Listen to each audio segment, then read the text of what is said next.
Russia has continued its bombardment of residential areas in many Ukrainian cities. Ukrainian emergency services say that a Russian airstrike on a block of flats in Kyiv has killed one person. Several others were wounded.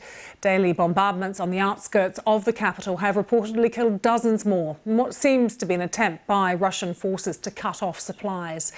Meanwhile, people who managed to get out of the southern city of Mariupol have described desperate scenes as a result of the Russian siege. They talk of shops and pharmacies looted, food and water running out. A column of private cars fled the city after Russia shelled an agreed evacuation corridor. Millions of Ukrainians are escaping to neighbouring countries. According to the Polish border guard agency, more than 1.75 million people have arrived since the war began.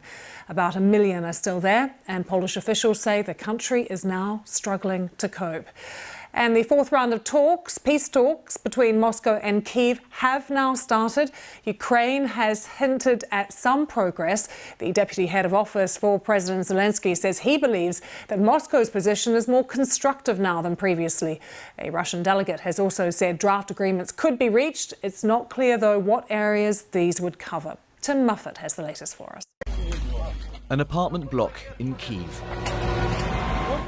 Attacked this morning. And in the northern suburbs of the capital, authorities say an aircraft manufacturing plant was also shelled by Russian forces. These attacks follow the sustained bombardment of other cities, such as Mariupol. Before and after satellite footage shows the devastating impact on residential areas. Following an attack on a maternity hospital in the city, a woman was seen being carried away on a stretcher. This morning there are reports that both she and her child have died from their injuries.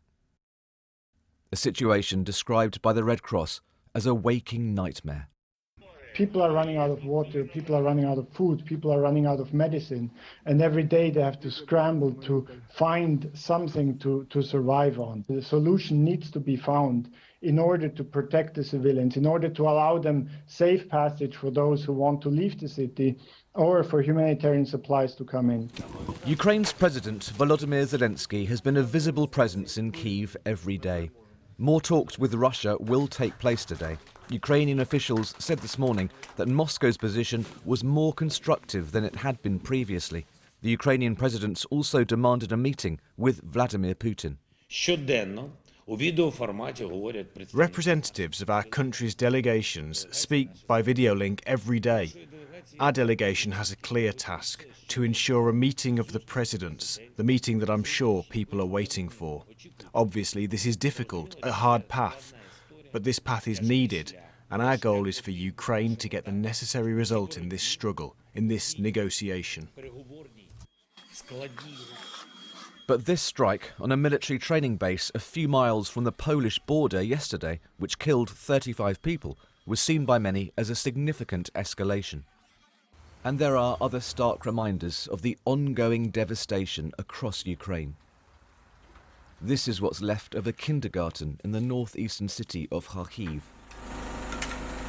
In Chernihiv, a delicate removal operation to remove an unexploded device.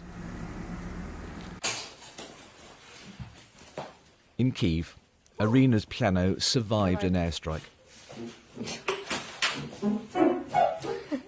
There was time for a final tune before she and her family left Ukraine.